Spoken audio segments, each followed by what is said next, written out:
alegria e satisfação que cumprimentamos os nossos amigos e irmãos do portal Escola Dominical com a gloriosa paz de nosso Senhor e Salvador Jesus Cristo.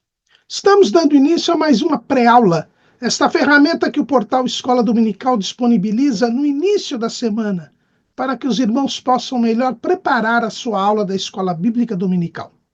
Leiam a revista das lições bíblicas, assistam a esta pré-aula, leiam o nosso texto de apoio publicado no portal Escola Dominical, portalebd.org.br.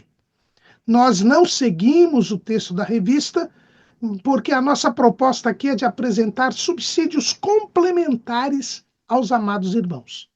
Então, tendo acesso ao texto de apoio e aos slides correspondentes, os irmãos terão o itinerário do nosso raciocínio e aí terão maior facilidade de acompanhar a exposição.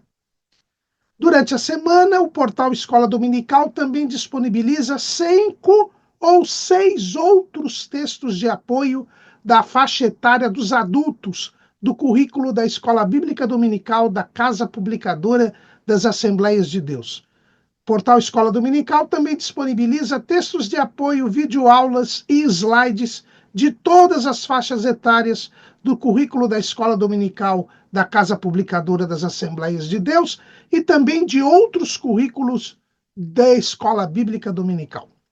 Durante a semana, disponibilizamos também breves comentários em áudio das leituras diárias sugeridas nas lições bíblicas da faixa etária dos adultos. E no sábado à noite, às 19 horas, horário de Brasília, o irmão é nosso convidado a assistir à transmissão ao vivo do estudo preparatório dos professores e amigos da Escola Dominical da Igreja Evangélica Assembleia de Deus, Ministério do Belém, na sede aqui em São Paulo. Esta reunião é aberta a todos os que amam a palavra de Deus, tanto presencialmente, no 4º andar do templo sede da nossa igreja, na rua Doutor Fon, 140, no bairro do Belenzinho, no 4º andar, no auditório Pastor José Wellington Bezerra da Costa, ou online, o chat é aberto a todos, e os irmãos poderão assim elucidar as suas últimas dúvidas antes da aula da Escola Bíblica Dominical. Mas tudo isso é apenas a preparação da Escola Bíblica Dominical. Ela somente se realiza quando o povo do Senhor vai à casa do Senhor, no dia do Senhor, para estudar a palavra do Senhor. Neste primeiro trimestre de 2025, nós estamos estudando o tema Em Defesa da Fé Cristã, combatendo as antigas heresias que se apresentam com nova aparência. Estamos fazendo o estudo da apologética cristã, ou seja, conhecendo a fé cristã e os argumentos bíblicos, as verdades bíblicas que combatem as falsas doutrinas, os falsos ensinos que Satanás introduz através dos seus agentes, os hereges, os falsos mestres, no meio do povo de Deus. O nosso comentarista é o pastor Ezequias Soares da Silva, que é o presidente da Comissão de Apologética da Convenção Geral das Assembleias de Deus no Brasil.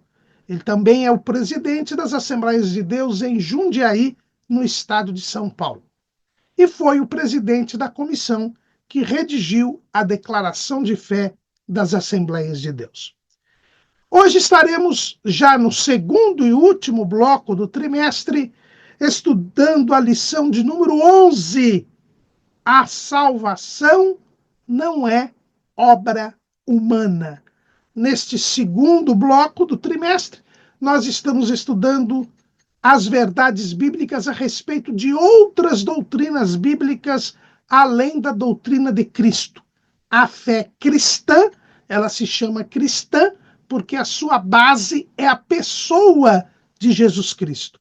E por isso, as heresias, na sua grande maioria, giram em torno da pessoa de Cristo. E isso nós estudamos no primeiro bloco do trimestre. Todas as verdades bíblicas a respeito de Jesus, a chamada Cristologia, a doutrina bíblica de Cristo. Agora, no segundo bloco, nós estamos estudando as verdades bíblicas com relação a outras doutrinas que estão relacionadas à doutrina de Cristo, mas não são a doutrina de Cristo. Nós já estudamos na lição 9 as verdades bíblicas a respeito do Espírito Santo, a paracletologia ou pneumatologia. Na lição passada, a lição de número 10, nós estudamos as verdades bíblicas a respeito da doutrina bíblica do pecado, a amartiologia, e hoje nós estaremos estudando as verdades bíblicas a respeito da doutrina bíblica da salvação, a soteriologia. Logos, logia quer dizer estudo ou discurso, e soterios quer dizer salvador, né? Soterios quer dizer salvador. Então, a doutrina da salvação, né? Então, hoje, este é o tema nosso, que está relacionado a Cristo efetivamente, porque Jesus é o Salvador. Aliás, o seu nome, Jesus, é porque ele salvaria o seu povo dos pecados. Este nome que foi mandado dar a Jesus, tanto a José quanto a Maria. É o que nós lemos lá em Mateus, capítulo 1, versículo 21. E ela dará à luz um filho, e lhe porás o nome de Jesus, porque ele salvará o seu povo dos seus pecados. Então, aqui o anjo, no sonho que teve José, ele diz a José que ele deveria dar o nome de Jesus à criança concebida no ventre de Maria, porque ele salvaria o seu povo dos seus pecados. Na anunciação da gravidez a Maria, feita pelo anjo Gabriel, isto também é repetido. Lucas, capítulo 1, versículo 31. E eis que em teu ventre conceberás, e darás à luz um filho, e por-lhe-ás o nome de Jesus. Então, aqui nós vemos que o próprio nome dado ao Deus feito homem, que é Jesus, reflete que ele é o Salvador. Vocês não sabem que os nomes eram dados às pessoas entre os judeus, não porque tem alguém famoso, tem alguém que eu goste, como é nos dias de hoje. Não, o nome era dado diante das circunstâncias que haviam rondado, seja a concepção, seja o nascimento da criança, e este nome definia o caráter da pessoa. E aqui o próprio Deus manda que seja dado o nome de Jesus, para mostrar o quê? Que Jesus é o Salvador, que ele é quem obtém a salvação do homem. É por isso que o título da nossa lição é A Salvação Não é Obra Humana. Não, o próprio Deus feito homem se fez chamar Jesus para nos mostrar que é ele quem salva, que a salvação vem de Deus, que o homem não pode salvar a si mesmo. Essa também é uma peculiaridade da fé cristã.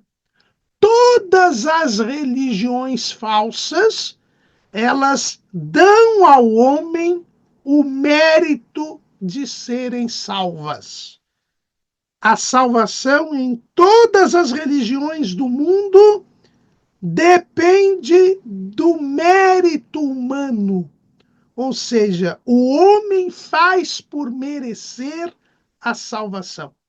Qualquer religião, como é o homem querendo se ligar a Deus, é baseada no mérito humano.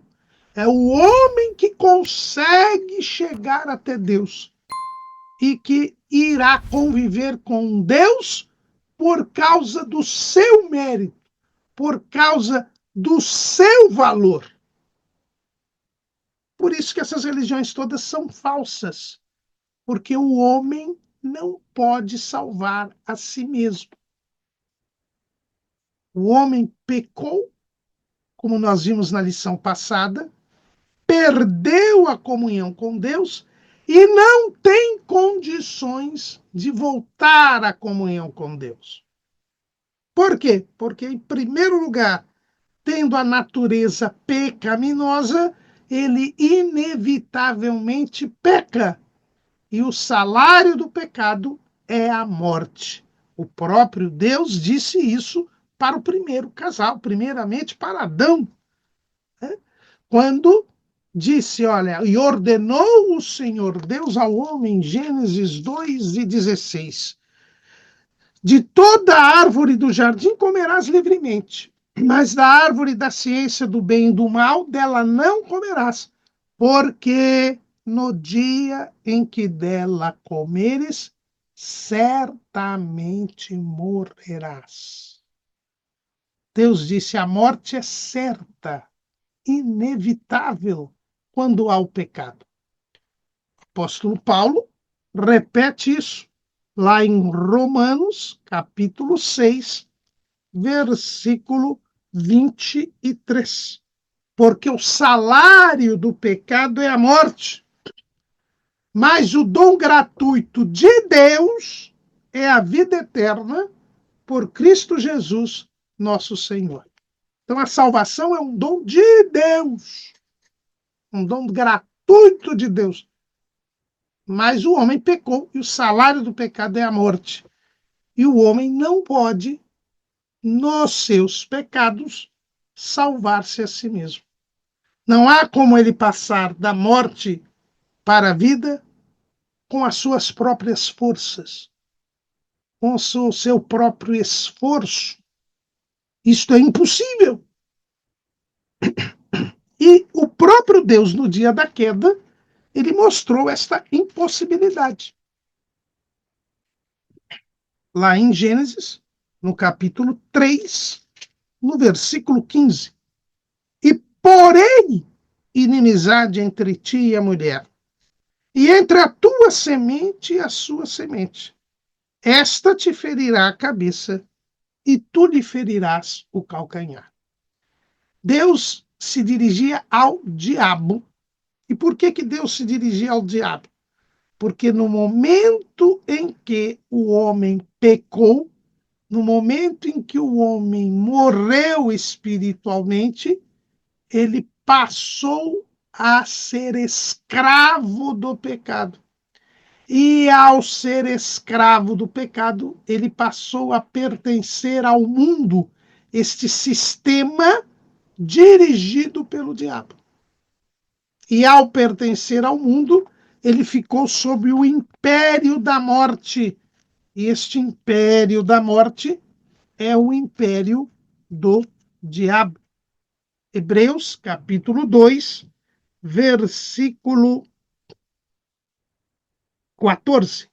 E visto como os filhos participam da carne e do sangue, também ele participou das mesmas coisas, para que pela morte aniquilasse o que tinha o império da morte, isto é, o diabo, e livrasse todos os que, com medo da morte, estavam por toda a vida sujeitos à servidão.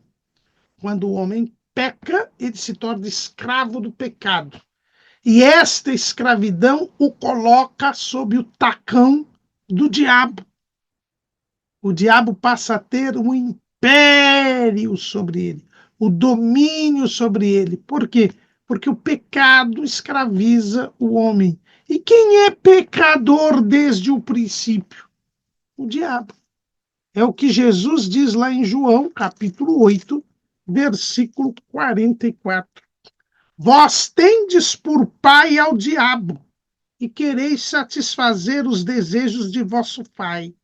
Ele foi homicida desde o princípio, e não se firmou na verdade, porque não há verdade nele. Quando ele profere mentira, fala do que lhe é próprio, porque é mentiroso e pai da mentira. E o próprio Jesus, lá em João, capítulo 13, aliás, capítulo 14, versículo 30, ele diz assim: já não falarei muito convosco, porque se aproxima o príncipe deste mundo e nada tem em mim. O apóstolo Paulo, lá em 2 aos Coríntios, capítulo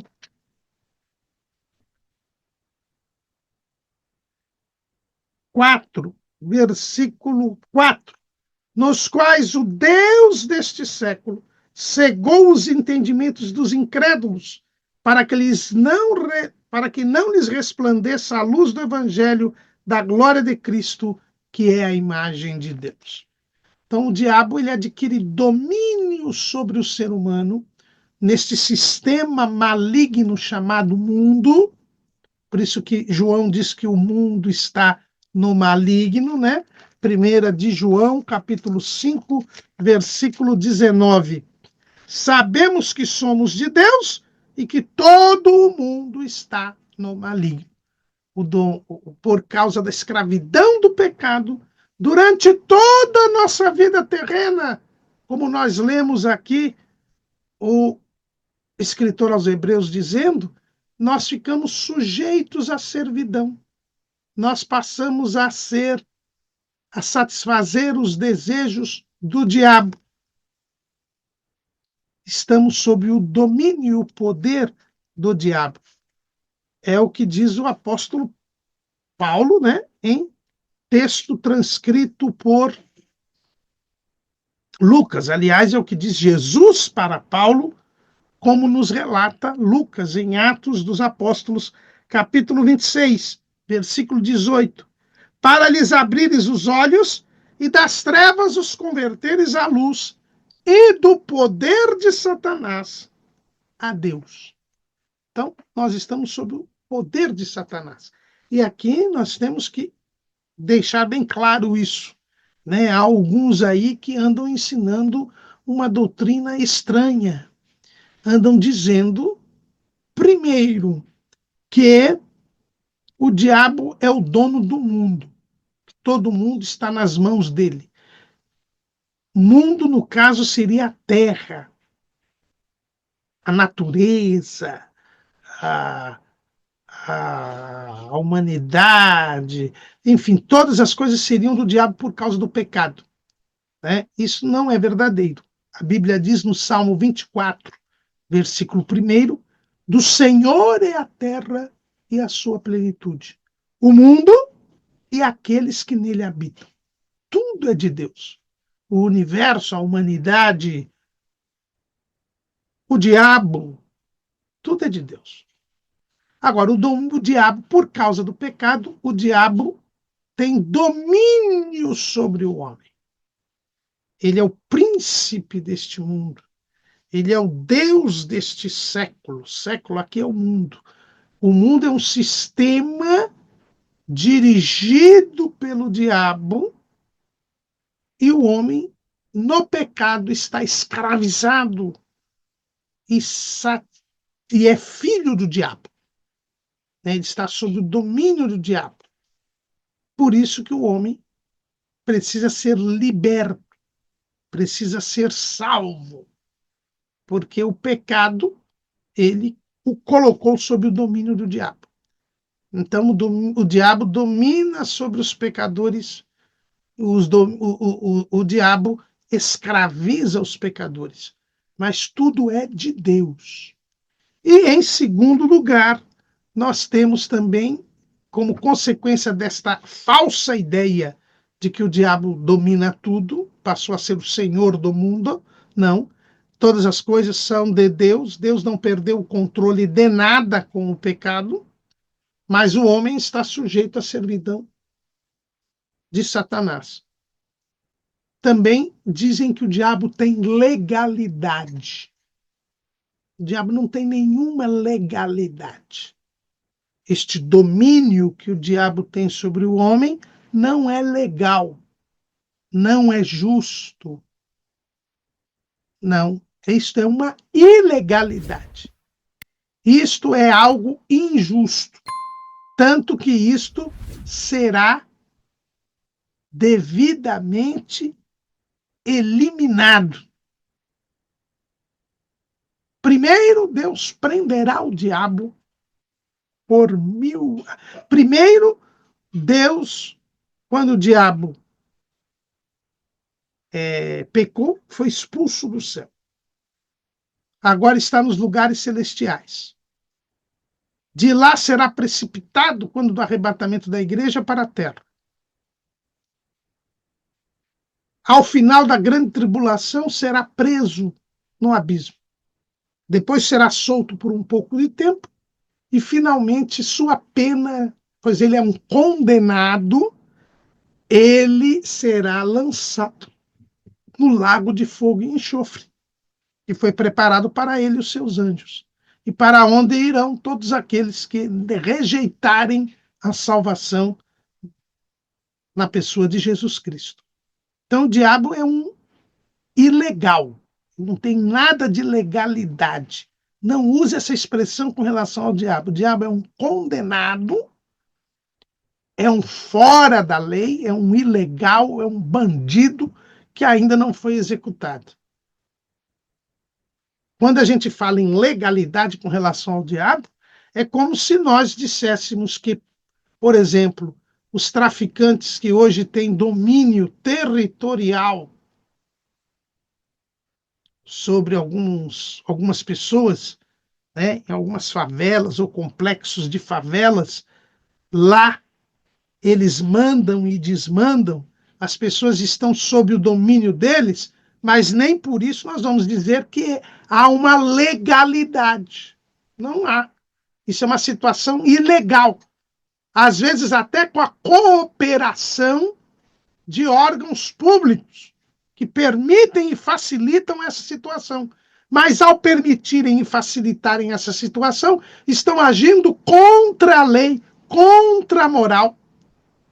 Então não fale nunca que o diabo tem legalidade. Isso não existe, não tem base bíblica. Ele é um bandido condenado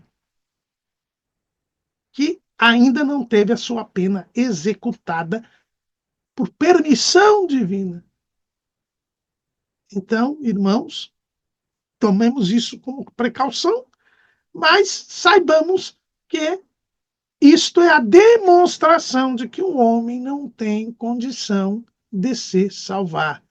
O próprio Deus disse: e porém inimizade entre ti e a mulher. Então, a salvação, a retirada do homem do domínio de Satanás, do poder de Satanás, para voltar à comunhão com Deus, esta é uma ação de Deus. E porém inimizade. Não pode nascer do homem. E este é o grande o diferencial entre o cristianismo, a fé cristã e todas as outras religiões.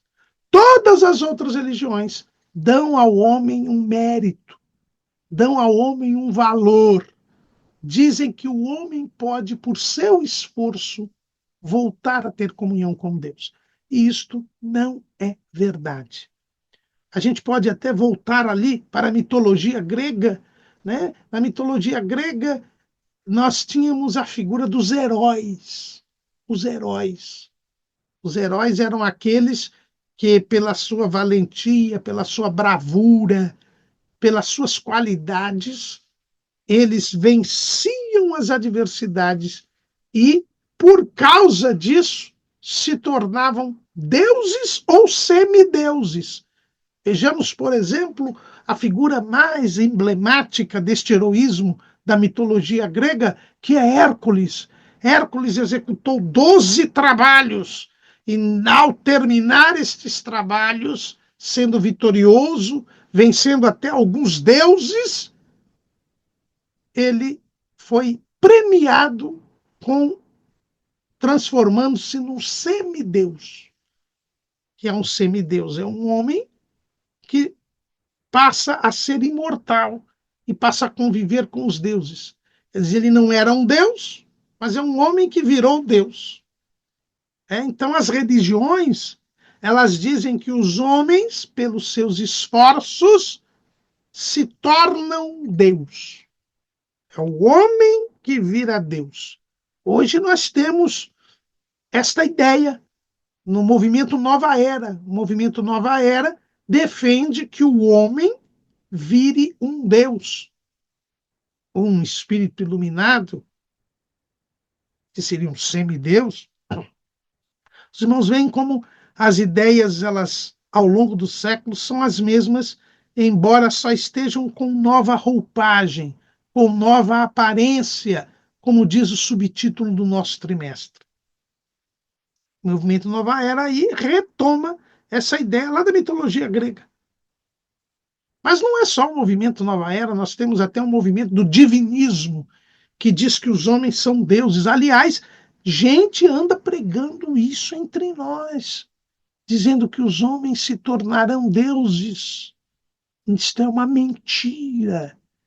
Os homens são filhos de Deus e por adoção. E o próprio Jesus diz que na eternidade nós não nos tornaremos deuses coisíssima nenhuma. Coisíssima nenhuma. Lá em Mateus capítulo 22, Jesus diz isso muito bem. No versículo 30, porque na ressurreição nem casam, nem são dados em casamento, mas serão como os anjos no céu. Nós teremos o homem glorificado, o homem salvo, que estará na glória divina, ele será como os anjos. Veja, anjo é criatura. Nós não seremos como Deus. Não. Tem mais. O próprio Jesus, nós teremos uma posição superior ao dos anjos, mas como criaturas, como seres humanos. O próprio Jesus nos fala isso, né? Quando ele fala lá no livro do Apocalipse, no capítulo 3, no versículo 21, ao que vencer, lhe concederei que se assente comigo no meu trono, assim como eu venci e me assentei com meu Pai no seu trono. Então veja que a nossa posição será a mesma posição que Jesus tem hoje no céu. Jesus está à direita do Pai. Que Jesus está à direita do Pai? Jesus Cristo, homem, o homem glorificado, o primogênito dentre os mortos, as primícias dos que dormem.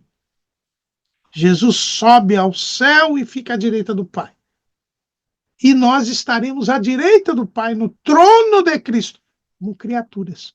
Mas Jesus estará no trono do Pai, porque ele é Deus, homem. Essa é a diferença. A fé cristã fala do Deus, homem. E todas as outras religiões falam dos homens Deus, nas suas mentiras e ilusões, porque nenhum homem pode chegar a Deus. Por quê? Porque está sob a servidão do pecado. Precisa ser resgatado do poder de Satanás. E quem é filho do diabo não tem comunhão com Deus. Não pode se chegar a Deus. O primeiro casal se escondeu de Deus. Por quê? Porque estava sob o domínio de Satanás agora.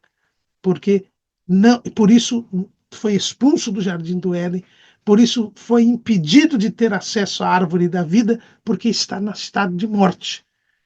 E ele só pode voltar para a vida se o Deus feito homem morrer por ele. E foi o que aconteceu, é o que o escritor aos Hebreus nos ensina, que nós lemos aqui. Pela morte, aniquilasse o que tem o império da morte, isto é, o diabo. Então, pela morte de Jesus, nós agora podemos ter vida. É por isso que Jesus diz que quem crê nele passou da morte para a vida, da separação de Deus para a comunhão com Deus. Então, isso Deus é quem tem que fazer. O homem não pode fazer. Mas as religiões falsas criam subterfúgios, né?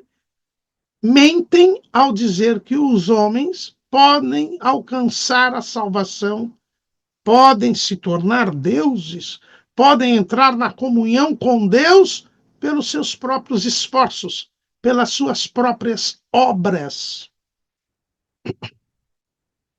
Eu falei da mitologia grega, mas podemos falar qualquer religião. O Espiritismo, por exemplo, diz que a pessoa, fazendo boas ações, fazendo coisas boas, ela vai evoluindo espiritualmente até alcançar o estágio de iluminação, quando não precisará mais reencarnar, porque se ela morre e ainda não está nesse estado, ela voltaria novamente, reencarnaria, e em sucessivas reencarnações ela iria se purificando até chegar ao estágio da comunhão com Deus, não precisando mais reencarnar. Mentira, porque os homens, para começar, morrem uma só vez, vindo depois do juízo. Não existe reencarnação. E, em segundo lugar, ainda que existisse reencarnação, voltaria para o mundo cheio de pecado. Eu gosto muito de uma ilustração que o pastor José Wellington Bezerra da Costa, meu querido pastor, ele sempre faz. Qual é? É que a reencarnação, se fosse verdade, se eu tiver um pedaço de pano, um pano, e colocar num balde cheio de lama, quando eu tiro, o pano está sujo. Se eu coloco o pano novamente, ele ficará mais sujo ainda. Isso seria o homem vindo várias vezes à Terra, ao mundo que está no maligno. Cada vez que ele reencarnasse, ele pecaria mais, seria ainda mais pecador, e não se purificaria, como ensinam os espíritas. Os muçulmanos também. Eles dizem que para o homem viver com Alá, ir para o paraíso com Alá, ele deve cumprir as exigências constantes do Alcorão, que é praticar o jejum no mês do Ramadã, dar esmola, crer que Alá é o único Deus e Maomé o seu último e maior profeta,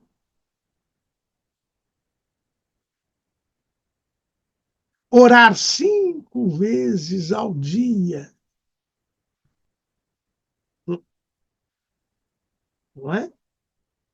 E ir a Meca pelo menos uma vez na vida. Quem cumpre essas 5 posturas alcança a salvação.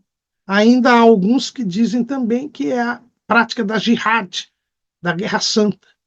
Né? Por isso que existem alguns segmentos islâmicos que defendem que se a pessoa morrer matando infiéis, ela se torna um mártir e, por isso, já vai direto para o paraíso. Então, são essas, se as pessoas fizerem isso, ela estará salva por meros esforços. O judaísmo também, irmãos. A religião judaica, né, criada ali pela tradição dos anciãos, como Jesus diz, eles dizem que se as pessoas cumprirem os preceitos da cerca da Torá, ou seja, aqueles preceitos criados por eles, quem cumprir esses preceitos automaticamente cumpre a lei e alcança a vida do além com Deus. E Jesus os criticou muito por isso. É o homem que se vangloria e que, pelos seus esforços, chega até Deus. Mentira. A salvação não é obra humana. A salvação, ela tem origem em Deus. É Deus quem diz: e porém inimizade entre ti e a mulher. E o próprio Deus planejou a salvação antes mesmo da fundação do mundo. Lá em Efésios, capítulo 1, versículo 4. Efésios 1 e 4. Como também nos elegeu nele antes da fundação do mundo, para que fôssemos santos e irrepreensíveis diante dele em amor. Então, antes da fundação do mundo, antes que o homem existisse, antes que todas as coisas fossem criadas, Deus já havia decidido salvar o homem. Foi uma surpresa para o diabo, no dia da queda do homem, saber que o homem teria a oportunidade da salvação, coisa que o diabo não teve. Então, a salvação já estava planejada por Deus antes da fundação do mundo. E já antes da fundação do mundo, Deus havia escolhido salvar o homem em Jesus Cristo. É o que o texto diz. Como também nos elegeu nele. Esse nele aqui é em Jesus, antes da fundação do mundo. Então Deus escolheu que salvar o homem e antes da fundação do mundo. E o Salvador seria Jesus. Foi o que se repetiu lá, quando isto é revelado ao primeiro casal no dia da queda. Porém, inimizade entre ti e a mulher, entre a tua semente e a sua semente. Esta, a semente da mulher, te ferirá a cabeça. Eliminará o seu poder que você agora tem sobre a humanidade por causa do pecado, o domínio ilegítimo, ilegal.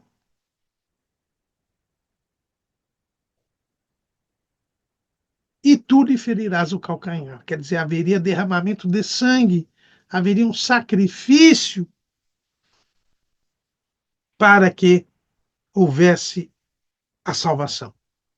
Então é a semente da mulher. E a semente da mulher, nós já vimos que é Jesus, é Deus que se faz homem. E o verbo se fez carne. Então, Deus já anunciava a salvação na pessoa de Jesus. Mas isto já tinha sido planejado antes da fundação do mundo.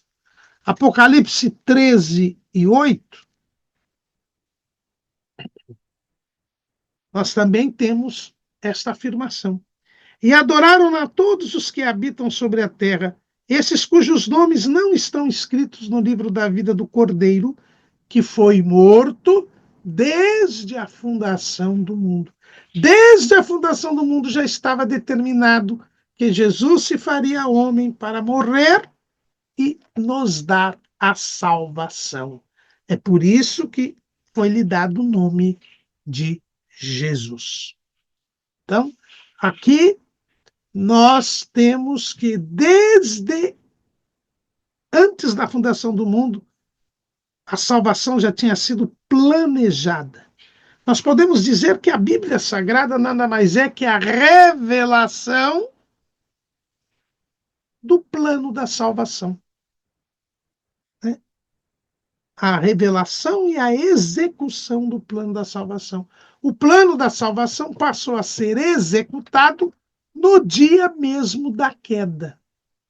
Deus anuncia a salvação, e o anúncio da salvação é a pregação do Evangelho, por isso que Gênesis 3:15 é chamada de proto-evangelho, é o primeiro evangelho, é o primeiro anúncio do Evangelho, mas ela começou a ser executada naquele mesmo dia.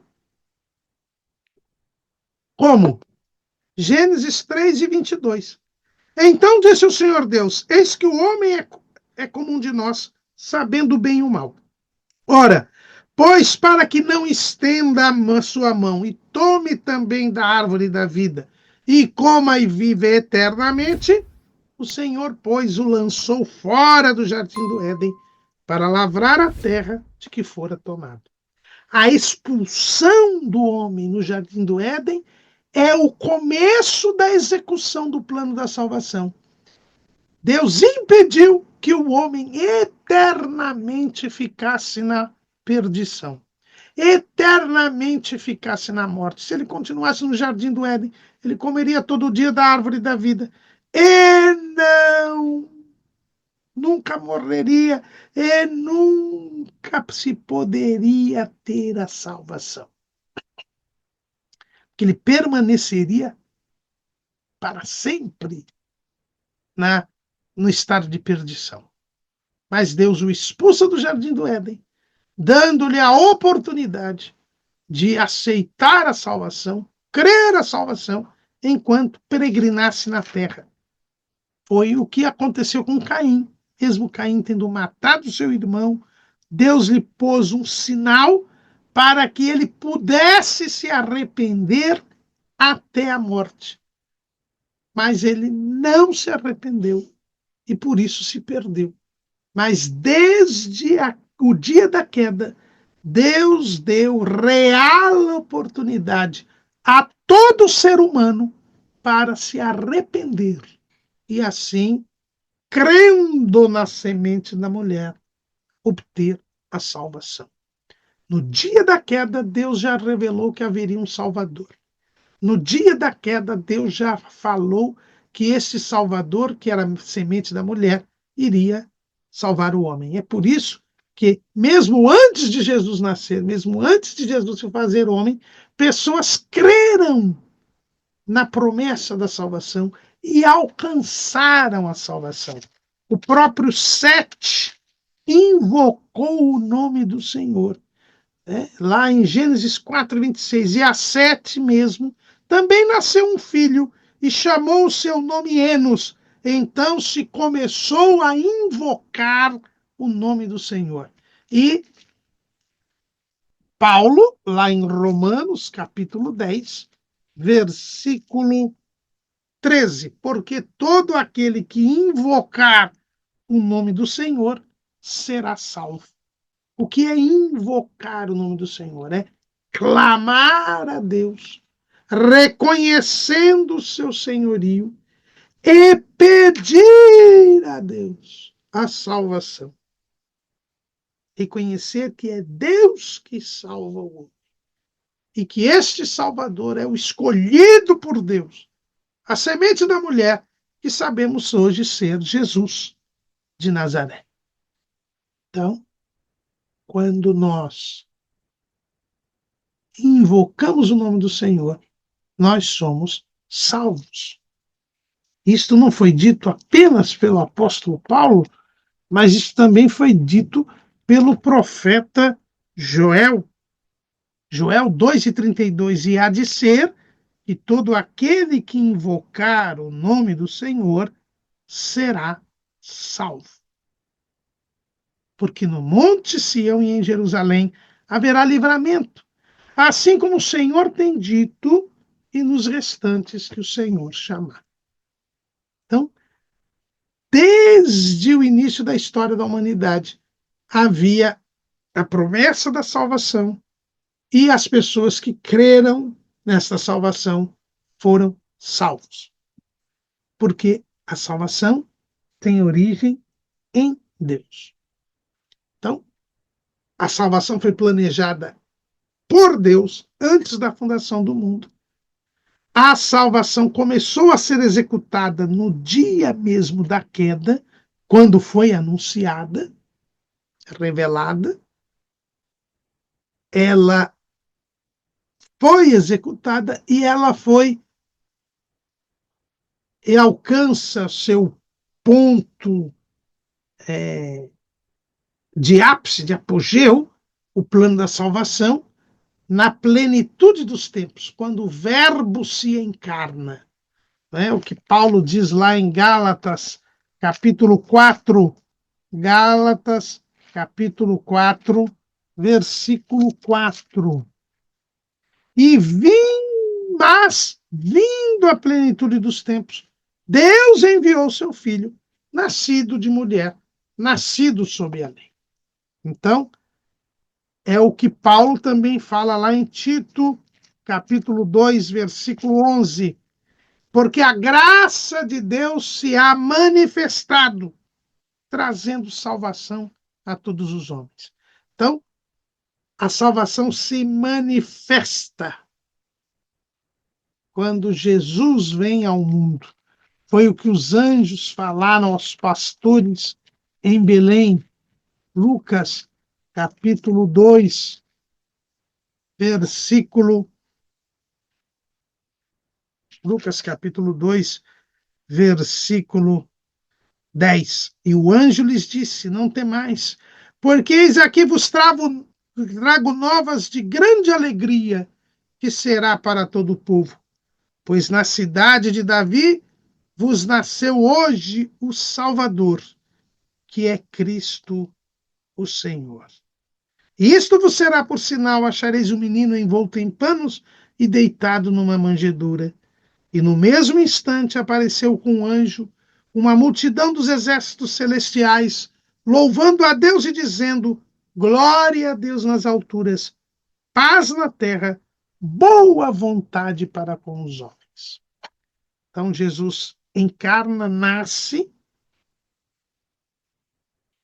e esta obra é consumada na cruz do Calvário. Então, o plano da salvação, ele é consumado, encontra a plenitude dos tempos na encarnação e nascimento de Jesus e na sua morte, porque, como disse o escritor aos Hebreus, e pela morte aniquilasse o que tinha o império da morte, isto é, o diabo. Lá na cruz do Calvário se consuma a obra salvífica de Jesus. João 19:30. E quando Jesus tomou o vinagre, disse: está consumado. E, inclinando a cabeça, entregou o seu espírito. Com a morte de Jesus, se consuma o processo, a obra da salvação, com a morte de Jesus. Lá em Colossenses, capítulo 1, versículo 20, está escrito: e que, havendo por ele feito a paz pelo sangue da sua cruz, por meio dele reconciliasse consigo mesmo todas as coisas, tanto as que estão na terra como as que estão nos céus. Ao derramar o seu sangue na cruz, ele reconcilia o homem com Deus. Ele faz inimizade entre a mulher, entre a humanidade e, e o diabo. Ele restaura a comunhão do homem com Deus. É o que também Paulo diz lá em Efésios 2:13.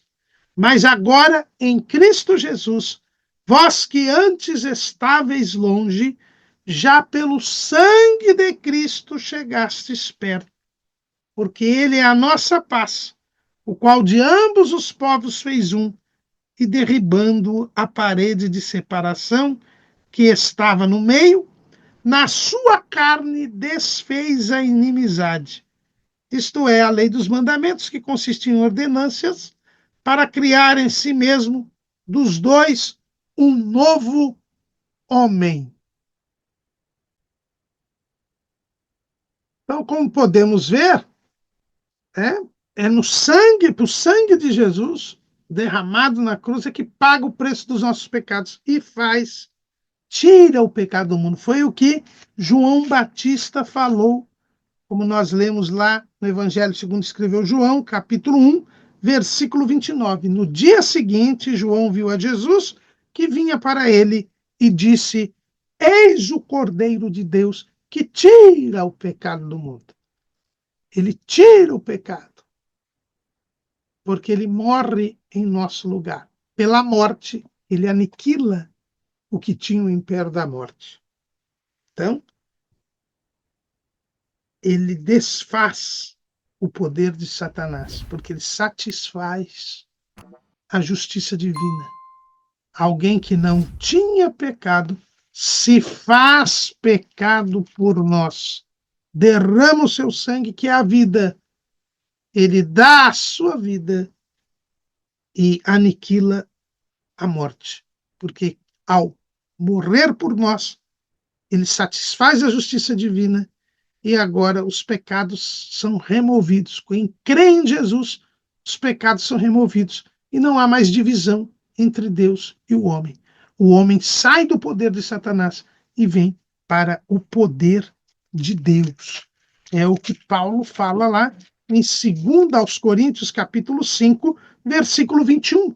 Aquele que não conheceu o pecado, o fez pecado por nós, para que nele fôssemos feitos justiça de Deus. Então, a salvação, ela vem de Deus. É Deus que se faz homem e este homem que morre na cruz derramando seu sangue e que propicia a salvação. É nesse sentido que o apóstolo Paulo fala lá em Efésios, capítulo 2, versículo 8. Porque pela graça sois salvos, por meio da fé. E isso não vem de vós, é dom de Deus. Não vem das obras, para que ninguém se glorie, porque somos feitura sua, criados em Cristo Jesus para as boas obras, as quais Deus preparou para que andássemos nelas. Então, a salvação não vem das obras, vem da obra de Jesus. Foi Jesus quem realizou a obra salvífica. Ele veio para isso. Ele diz que o Filho do Homem veio para salvar o mundo. Ele disse que a sua comida era fazer a vontade daquele que o enviou. E na oração sacerdotal, ele diz, capítulo 17, versículo 4 de João: eu glorifiquei-te na terra, tendo consumado a obra que me deste a fazer. E a prova de que esta obra foi aceita é a ressurreição de Jesus. Porque ao ressuscitar, Jesus mostra que venceu a morte, venceu o mundo, venceu o pecado, e por isso nós podemos crer nele. A garantia da nossa fé é a ressurreição. E a ressurreição também mostra como a fé cristã é a verdadeira, porque Cristo ressuscitou, Cristo venceu a morte e venceu o pecado e venceu o mundo. E todos os demais líderes religiosos foram vencidos pela morte, vencidos pelo pecado, vencidos pelo mundo. Estão mortos. Buda, Confúcio, Lao Tse, Maomé, Hillel, Shammai, todos morreram porque estavam sob o domínio de Satanás, sob o domínio do pecado. Mas Jesus não. Jesus ressuscitou. E por isso, Paulo diz com muita propriedade, lá em 1 Coríntios, capítulo 15, versículo 17. E se Cristo não ressuscitou, é vã a vossa fé, e ainda permaneceis nos vossos pecados. E também os que dormiram em Cristo estão perdidos. Mas não é isso que aconteceu. Jesus ressuscitou, mostrando que realmente ele é o Salvador. Então a salvação não é uma obra humana. Salvação é uma obra divina. É por isso que a salvação ela é chamada de boa. A salvação ela é chamada de boa. Por que ela é chamada de boa? Porque tudo quanto Deus fez é bom. Está lá em Gênesis 1:31. E viu Deus tudo quanto tinha feito. E eis que era muito bom. Lá em Tiago 1:17, é dito que toda boa dádiva e todo dom perfeito vem do alto, descendo do Pai das luzes, em que não há mudança nem sombra de variação. Então a salvação, ela é boa. Ela é boa porque ela vem de Deus. A salvação, ela é eterna. Lá em Hebreus, capítulo 5, versículo 9. Hebreus, capítulo 5, versículo 9. E sendo ele consumado, veio a ser a causa de eterna salvação para todos os que lhe obedecerem. Eterna salvação. Por que a salvação é eterna? Porque ela vem de Deus. Porque só Deus é eterno. Então, quando a Bíblia diz que a salvação é eterna, é porque ela vem de Deus. Porque só Deus é eterno. A salvação, ela é perfeita. Por quê? Porque ela vem de Deus. Nós já acabamos de ler aqui que toda boa dádiva e todo dom perfeito vem do alto. A salvação, ela é perfeita. E a salvação, ela é única. Só existe a salvação em Jesus, porque só ele é o Deus que se fez homem.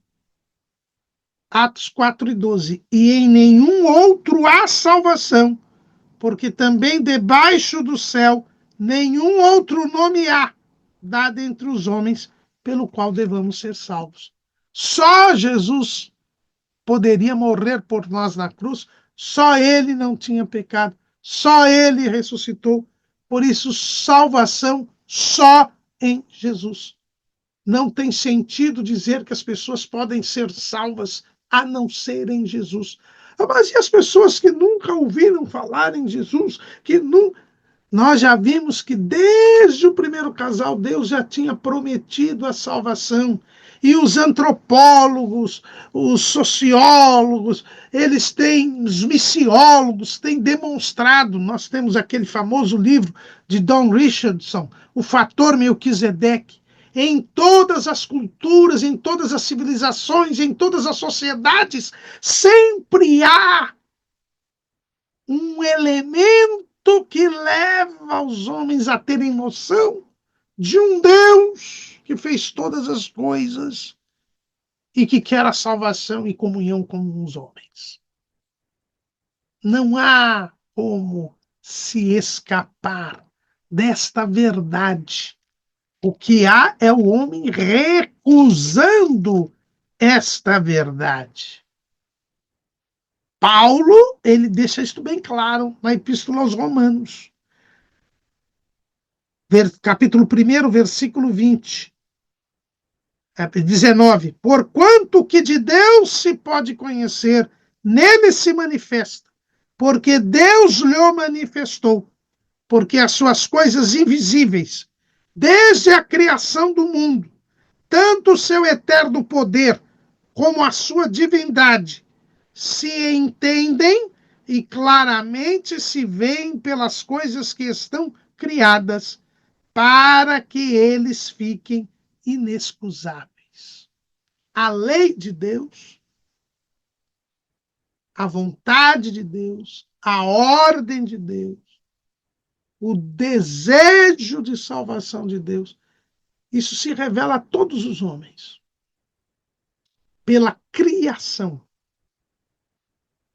pela consciência,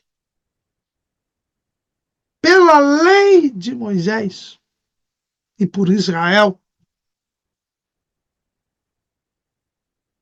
pela palavra de Deus, pela Bíblia Sagrada, por Cristo, e pela igreja.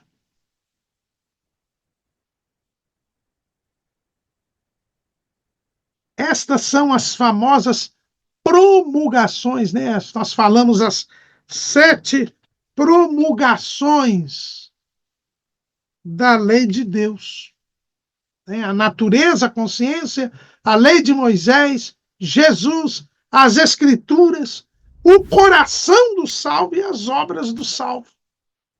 Quando eu falo a igreja, eu falo tanto do coração, a nova criatura e as suas obras.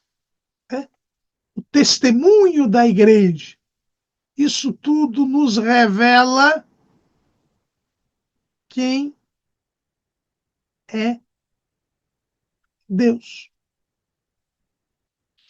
Não há ninguém que fique inexcusável, quer dizer, sem desculpa, com possibilidade de ter desculpa. Ninguém pode se desculpar dizendo que nunca pôde saber da existência de Deus e da nossa necessidade de chegarmos até Ele.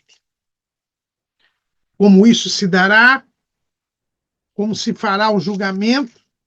Primeiro, o julgador nós sabemos que é justo, que é Deus. E a própria Bíblia diz assim, capítulo 2 de Romanos, versículo 13. 12. Porque todos os que sem lei pecaram, sem lei também perecerão. E todos os que sob a lei pecaram, pela lei serão julgados. Porque os que ouvem a lei não são justos diante de Deus, mas os que praticam a lei hão de ser justificados. Porque quando os gentios que não têm lei fazem naturalmente as coisas que são da lei, não tendo eles lei, para si mesmos são lei, os quais mostram a obra da lei escrita no seu coração, testificando juntamente a sua consciência e os seus pensamentos, quer acusando-os, quer defendendo-os. No dia em que Deus há de julgar os segredos dos homens, por Jesus Cristo, segundo o meu evangelho. Deus é justo, Deus é a justiça, e, portanto, não nos preocupemos com isso. O que a Bíblia nos revela é que ninguém é inexcusável. Que a salvação vem de Deus. E Deus anunciou a salvação a toda a humanidade. Por ter origem em Deus, a salvação é um ato de amor. Deus amou o mundo de tal maneira que deu o seu Filho unigênito, para que todo aquele que nele crê não pereça, mas tenha a vida eterna. A salvação é a manifestação da graça de Deus. Deus nos dá este favor, a salvação é um favor imerecido. Quando nós dizemos pela graça sois salvos, nós vemos que a salvação ela é de origem em Deus. O homem não merece a salvação. É o contrário das religiões falsas, que dizem que o homem merece a salvação, mas o homem não merece a salvação. É a graça de Deus. Pela graça sois salvos. Nós não merecemos a salvação. E não podemos ter esta ideia do mérito. Esta ideia do mérito, toda vez que aparecer entre nós, é satânica. Porque a salvação é pela graça. É o favor não merecido. Jesus pagou o preço dos nossos pecados gratuitamente, como nós lemos aqui. O dom gratuito de Deus é a vida eterna. Ele nos dá a salvação porque Ele quer nos salvar, embora nós não mereçamos a salvação. É isso que a fé cristã mostra. E você não merece nada. E toda vez que alguém vier dizer para você, você tem que exigir de Deus que você merece isso, você não merece. Essa doutrina é falsa. Que a salvação é pela graça. Basta que creiamos. E qualquer um de nós pode crer. Não é verdade também a doutrina que diz que Deus permite que alguns creiam e que outros não. Não, porque aqui mesmo, nesse texto de Romanos, Romanos 2:11, porque para com Deus não há acepção de pessoas. Deus não escolhe uns e rejeita outros. É o homem que escolhe ou rejeita Deus. Mas ele não tem a natureza pecaminosa, irmão Carmonu? Tem. Inevitavelmente ele pecará. Mas ele pode crer. Ele pode crer. Por quê? Porque Deus manda pregar o evangelho. E quando nós ouvimos a palavra, o Espírito Santo pode nos convencer. Vem até nós e ativa a fé que temos no nosso espírito. E aí, ao ouvir a palavra, nós podemos crer. Deus sempre dá uma real oportunidade de crermos. Se formos convencidos pelo Espírito do pecado, da justiça e do juízo. Ou seja, se o Espírito Santo nos convencer que somos pecadores e que não temos como nos salvar, se o Espírito Santo nos convencer que Jesus é o Salvador, que Ele é o justo, que veio morrer por nós, e se nós nos convencermos que o diabo já está condenado e que eu tenho que me livrar do poder dele para não ser condenado com ele, aí eu creio. E ao crer, eu invoco o nome do Senhor. O homem pode invocar o nome do Senhor. E aí ele é salvo. E aí ele é salvo, quando ele é convencido. Mas se ele rejeita a palavra de Deus, se ele não crê na palavra de Deus, ou se ele deixa de crer na palavra de Deus, que foi o que aconteceu com o primeiro casal, e crê nas mentiras do diabo, aí ele não alcança a salvação. É o que Jesus nos deixa bem claro na parábola do semeador. Mateus, capítulo 13, versículo 19. Ouvindo alguém a palavra do reino e não a entendendo, vem o maligno e arrebata o que foi semeado no seu coração. Este é o que foi semeado ao pé do caminho.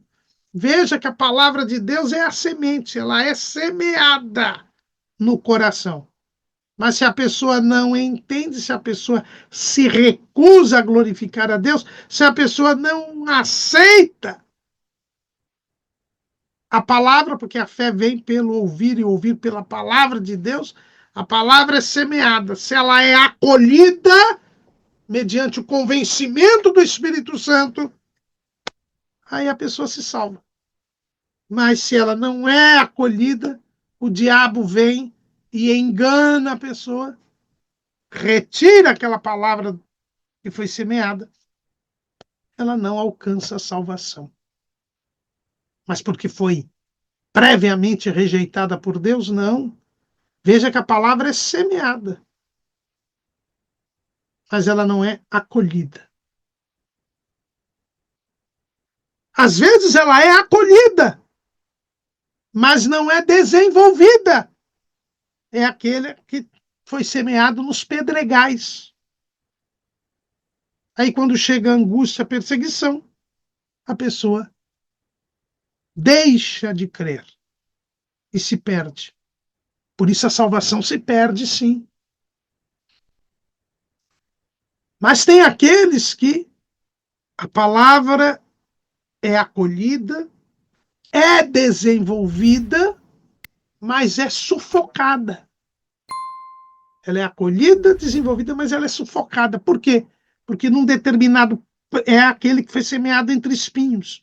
Aquele ouve a palavra, mas os cuidados deste mundo e a sedução das riquezas sufocam a palavra.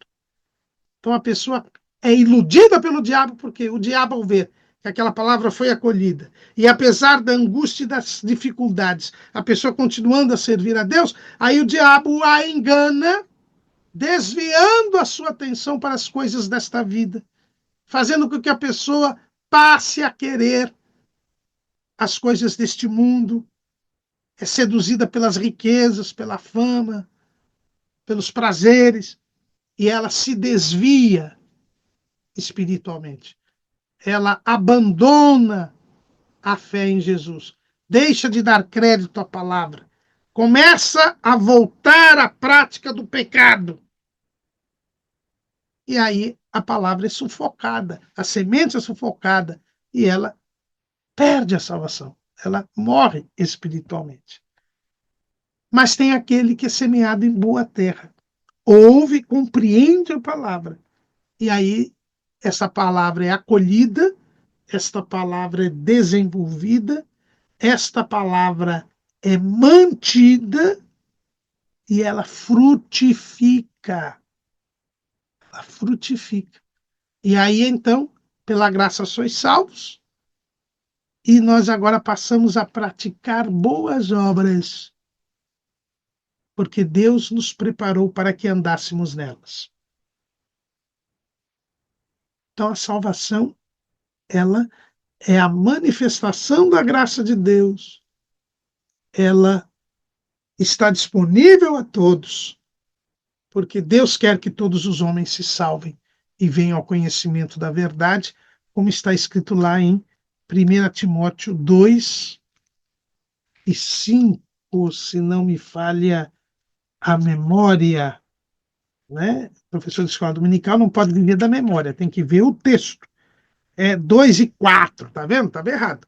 2 e 4, que quer que todos os homens se salvem e venham ao conhecimento da verdade. E a salvação é um ato de justiça. Por quê? Porque a salvação faz a justiça. Paga-se com vida a morte causada pelo homem. Um homem sem pecado morre por nós, derrama o seu sangue, para que ele que se fez pecado por nós, nós sejamos feitos justiça de Deus. Então a salvação não é obra humana. A salvação é uma obra divina, tem origem em Deus. E é um processo. Né? Nós não vamos aqui minudenciar os atos do processo da salvação, mas estes atos mostram que a salvação tem origem em Deus e é uma obra divina que tem que ter, logicamente, a participação humana. Mas veja que o primeiro ato da salvação é a decisão de salvar. E essa decisão é divina. Deus quis salvar. E nesta decisão ele escolheu salvar um homem e determinou que todos aqueles que crescem em Jesus seriam salvos. Isso é que é a eleição e a predestinação. É a eleição, porque Deus escolheu salvar um homem. E predestinação, porque ele predestinou que só seriam salvos os que crescem em Jesus e perseverassem até o fim. Então é uma predestinação condicional, porque está condicionada à fé perseverante em Jesus. Em terceiro lugar, o terceiro ato da salvação é a comunicação desta vontade divina, é a vocação ou chamamento. Foi o que aconteceu lá no Éden. Né? Deus anunciou a salvação. A salvação tem que ser anunciada, comunicada, falada. E o próprio Deus, e Deus chama a todos os homens. Ide por todo mundo, pregai o evangelho a toda criatura. Esse é o terceiro ato da salvação. Né? É a comunicação desta salvação. Em quarto lugar, nós temos a fé salvadora. Né? É a fé que vem pelo ouvir e ouvir pela palavra de Deus. Nós já temos a fé, mas esta fé que faz parte do Espírito está desativada porque nós estamos mortos em nossos pecados. E quando a palavra é comunicada, a palavra é semeada para ativar esta fé. Aí nós temos o convencimento do Espírito. E esta fé vem de Deus, né? Então, a palavra vem de Deus para que nós ativemos esta fé. É a fé salvadora. Depois vem o próximo ato, que é o convencimento do Espírito Santo. O Espírito Santo, então, enquanto a palavra é pregada, ele atua para convencer o pecador. É Deus quem nos convence. Então, nós acolhemos ou não esta palavra. Se você é convencido, você acolhe a palavra. A fé é ativada e você crê em Jesus. Até aqui, só Deus atuou. Deus escolheu, Deus predestinou, Deus deu a fé, o Espírito Santo, que é Deus, convenceu. Aí vem o primeiro ato humano. Ele se arrepende dos seus pecados. Ele é convencido do pecado, se arrepende dos seus pecados. Aí é o primeiro ato humano. Por isso que Jesus pregava: arrependei-vos. Então há uma participação humana, que é o arrependimento. Depois nós temos o perdão. Quem se arrepende dos seus pecados, tem os seus pecados perdoados. O perdão é divino. Depois nós temos a justificação. Ao você ser perdoado, a justiça de Cristo vem sobre você. Porque Deus se fez pecado por nós, para que nós fôssemos feitos justiça de Deus. Mas eu só sou feito justiça de Deus se eu me arrepender dos meus pecados e eles forem perdoados. Esta é a justificação. Aí você se torna justo. Aí você se converte, você muda de direção. Você que agora estava longe de Deus, agora você está perto de Deus. Você muda a direção. Você agora começa a praticar boas obras. Você nasce de novo. Você agora é uma nova criatura.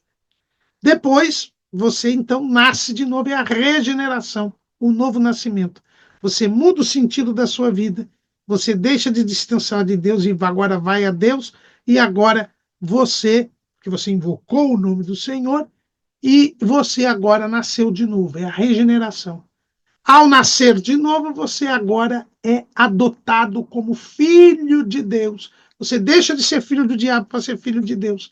Essa é a adoção. Você agora foi liberto do pecado, separado do pecado. É a santificação. E aí você continua crescendo na presença de Deus, na graça e no conhecimento. Vai se santificando a cada dia. Então eu tenho a santificação posicional e a santificação progressiva, indo de fé em fé, até o dia em que Jesus vier buscar a igreja, e então você será glorificado, será semelhante a Jesus ressuscitado, e aí você estará salvo para sempre. Esses são os atos do processo da salvação. Você vê que o homem, ele só se arrepende. Deus faz todo o resto. E na santificação progressiva, há uma cooperação entre Deus e o homem. Deus traz os meios de santificação, a palavra, a oração, a participação na ceia do Senhor, o temor de Deus. E o homem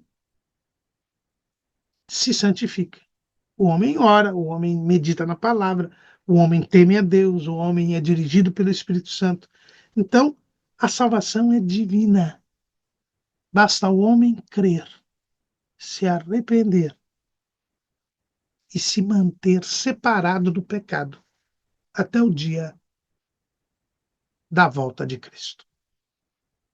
Esta é a salvação, que não é uma obra humana.